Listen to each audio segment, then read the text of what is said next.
Hey everyone, it's Andy here from Saving to Invest, and I just wanted to publish this short video to give an update from IDES, which is the Illinois Department of Employment Security that manages the state of Illinois' unemployment systems, which includes the enhanced unemployment programs rolled out as part of the Continued Assistance Act.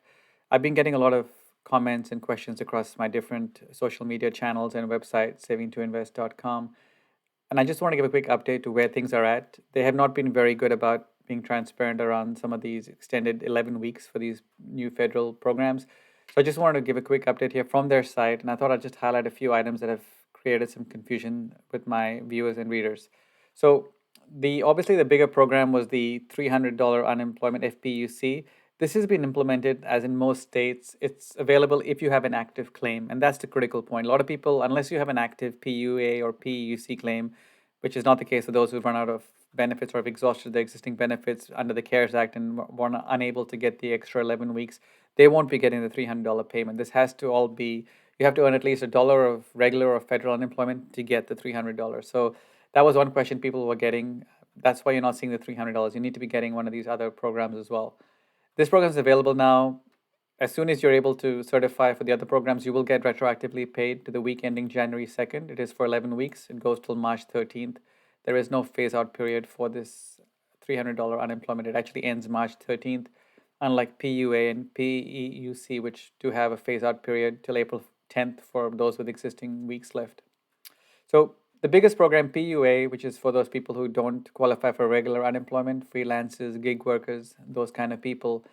This program is actually had some challenges with rollouts. As you can see here, there's different categories of claimants that the system is being rolled out by IDES.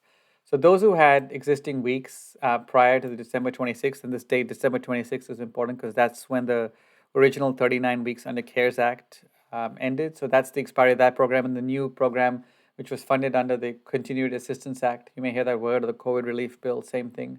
That was extended for 11 weeks from the week of December 26th to Jan 2nd. So week ending Jan 2nd is what you may see in some places. So that's the period. That date is really important. So those who had exhausted their PUA benefits, who had continued benefits, they could keep claiming until they exhausted their existing weeks, and then they would get the 11 weeks once IDES notifies them. And that's an important one. It's all being through the notifications, which means it's a pretty manual process. Now, there were new requirements put in by the Continued Assistance Act for PUA. You have to do more identity verifications, documentation requirements to prove your wages, just as to address some of the fraud and the like that people had used the PUA program for before who shouldn't have got it. So the new legislation had some tighter restrictions, and so that's what's taken some longer for some weeks to roll out. And I have a few videos I posted on the PUA challenges. But those people, as of the week of February 11th, a lot of them February 1st have already been getting notices to get the 11 weeks. Once they get those 11 weeks added to their account, they can keep certifying for them, and they have to wait for the notification. You can't get it, and don't file a new claim if you had an existing claim at this point. Those again who had exhausted their PUA benefits as of December 26th, they would again have to wait for notification. That happened the week of February 1st as well.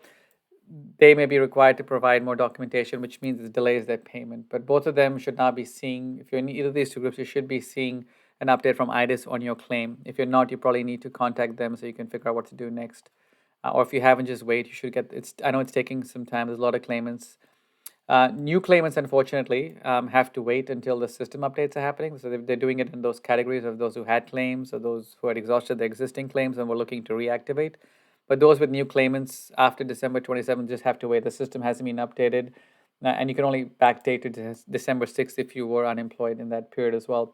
But those new claimants, unfortunately, just have to keep waiting until IDES updates their system. So there's a lot of people stuck in that group. They're trying to file a new claim. They just aren't able to do so, and it's not been very transparent from IDES. Here you can see some of the documentation requirements, and I'll post a link to the IDES page here with this information so you can see it. And I also have some detailed information and comments on my website, which I'll post below in the description. The other big program, PEUC, Pandemic Emergency Unemployment Compensation. So this is for people who already were getting regular UI or extended state benefits. They get an extra 11 weeks on top of the 13 they would have been eligible for. They can now apply for that. But the problem is that this is being done manually, and this is the biggest challenge. So a lot of people in this boat who need those extra 11 weeks, whether they're new applicant or exhausted their claim, have to wait for IDES to manually process all these things. And it's being done on a claimant by claimant basis because it has to look at, did they move between benefit years, or were they on extended benefits, or were they in PUA before, and then they have to go back to PUC. It's a little complicated, and I'll post some of the variations around that. But these people on PEUC, they're going to have some challenges. And so this IDES is, unfortunately, because of their old systems, like most state UI agencies, some from the 70s and 80s, it's being all evaluated on a claimant by claimant basis, which is meaning it's going to be a very slow process. And you'll see here, there is no date from IDES. So you could be lucky to have it happen now, or you could be having to wait several weeks. And I know this is horrible information, doesn't help you, but this is why this is taking so long. PEUC is causing the most pain in Illinois at this point, from what I'm hearing in the comments. And again, it's because if you move benefit years, you may have to open a new claim.